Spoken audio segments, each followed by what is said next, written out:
Good morning, dear student. In our last video, we have learned about the wildlife sanctuary and national park.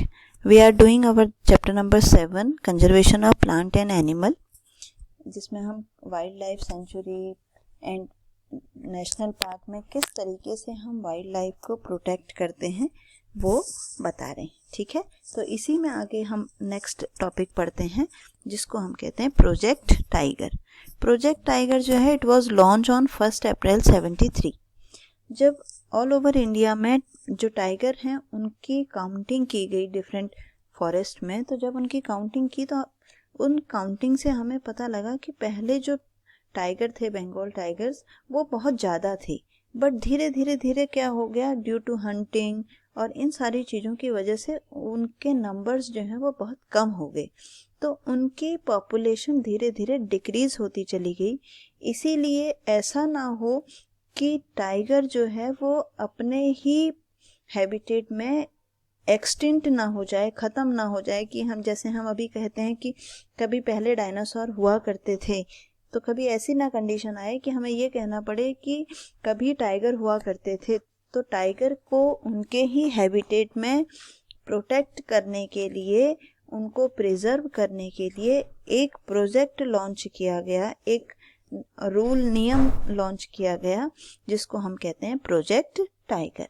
इस project tiger का means क्या है, ये एक ऐसा एक लॉ है या इसमें बहुत सारे इसके टास्क फोर्स के लोग होते हैं जो ये इंश्योर करते हैं कि टाइगर को ना ही कोई नुकसान पहुंचा सके, ना ही कोई उसकी हंटिंग कर सके और ना ही कोई उस एरिया में कोई ह्यूमन एक्टिविटी हो सके जहां पे टाइगर को प्रोटेक्ट किया जा रहा हो. जैसे जिम कॉर्बेट नेशनल पार्क है, वो एक प्रोजेक्ट टाइगर भी है, तो वहां पे टाइगर के साथ किसी भी तरीके की छेड़छाड़ करना, हंटिंग है, चाहे उसको यूज करना या टीज करना, वो अलाउड नहीं है.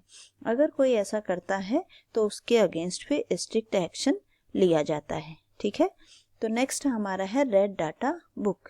रेड डाटा बुक बच्चों ऐसी एक बुक है जिसमें हमारे जितनी भी वाइल्ड लाइफ के जितने भी स्पीसीज हैं, स्पीसीज मतलब जितने भी टाइप के एनिमल्स मिलते हैं हमारे नेचर में, जितने भी टाइप के प्लांट मिलते हैं, उन सब का पूरा एक रिकॉर्ड है.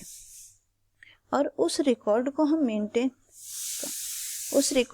मेंटेन कैसे करते हैं, उसको हम मेंटेन करते हैं उन स्पीसीज को कैटेगराइज करके. कुछ एनिमल्स को हम रखते हैं एक्सटिंक्ट एनिमल्स जो पहले हुआ करते थे, जैसे डायनासोर, जैसे डोडो बर्ड बहुत पहले हुआ करती थी लेकिन अब वो एग्जिस्टेंस में नहीं है, तो ऐसे एनिमल्स हो गए एक्सटिंक्ट एनिमल्स. दूसरे आते हैं रेयर एनिमल्स. रेयर एनिमल्स का मतलब होता है जो बहुत कम मिलते हैं, जो नंबर में बहुत कम है. जैसे पोलर बियर है, बहुत कम होते हैं. तो ऐसे एनिमल्स जो बहुत कम हैं, बहुत कम मिलते हैं, दीज आर रेयर. तीसरा आता है एंडेंजर्ड स्पीसीज. एंडेंजर्ड स्पीसीज ये सबसे ज़्यादा इम्पॉर्टेंट है.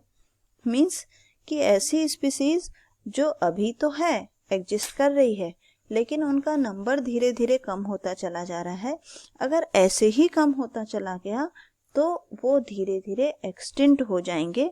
ऐसी स्पीसीज को हम कहते हैं एंडेंजर्ड स्पीसीज. ठीक है, तो रेड डाटा बुक जो है वो उन सारी की सारी स्पीसीज का कलेक्शन है. ठीक, ये है. अब endangered species are those animal whose numbers are diminishing का मतलब होता है decreasing, and might face extinction, means वो एक्सटिंक्ट हो सकते हैं. ठीक है, तो जिसमें से tiger is the one of many animals which are slowly diminishing. इसीलिए प्रोजेक्ट टाइगर को जो है लॉन्च किया गया है जिससे टाइगर को हम प्रोटेक्ट कर सकें.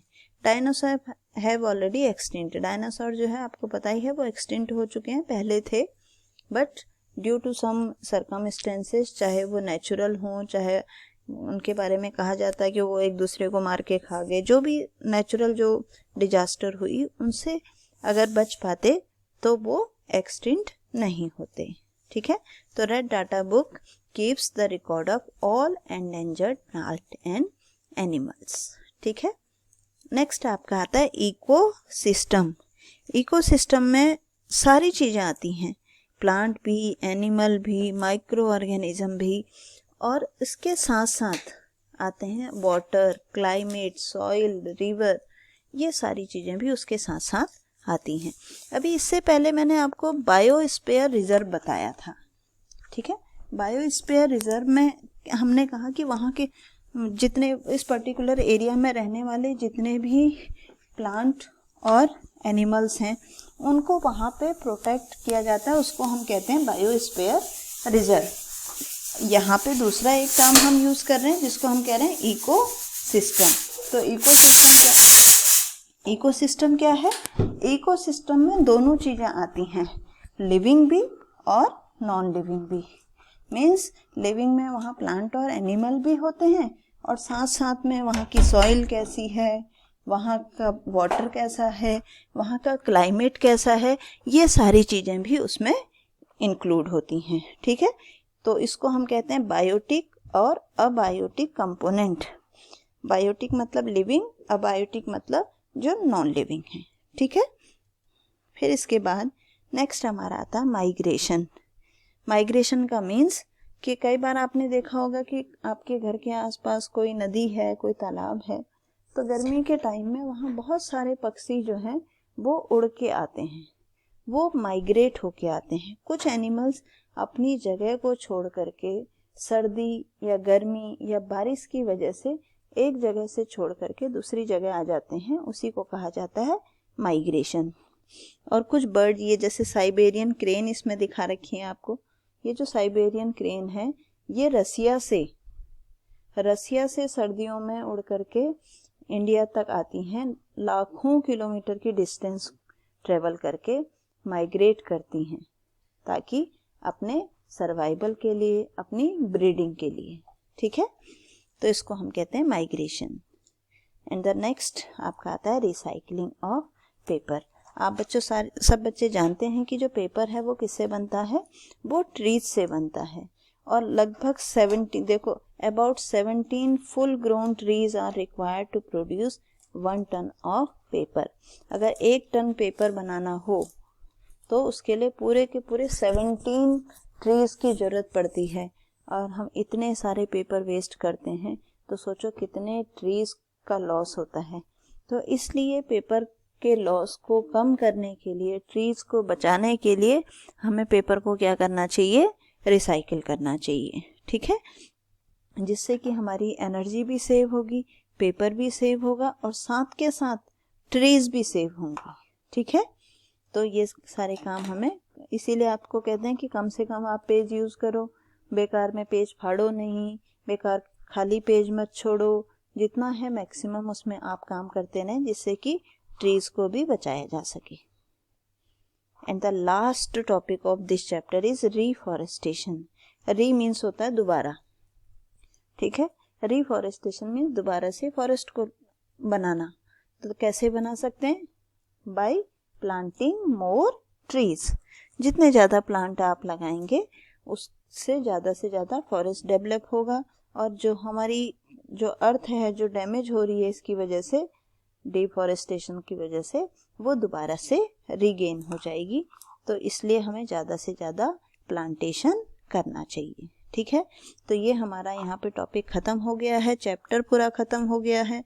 अब कल हम एक काम करेंगे कि एक बार इसको एनसीईआरटी से पूरा ब्रॉडली पूरा चैप्टर को डिस्कस कर लेंगे कि कोई पोर्शन हमारा रह गया हो, उसके बाद इसके हम क्वेश्चन आंसर्स करेंगे, ठीक है।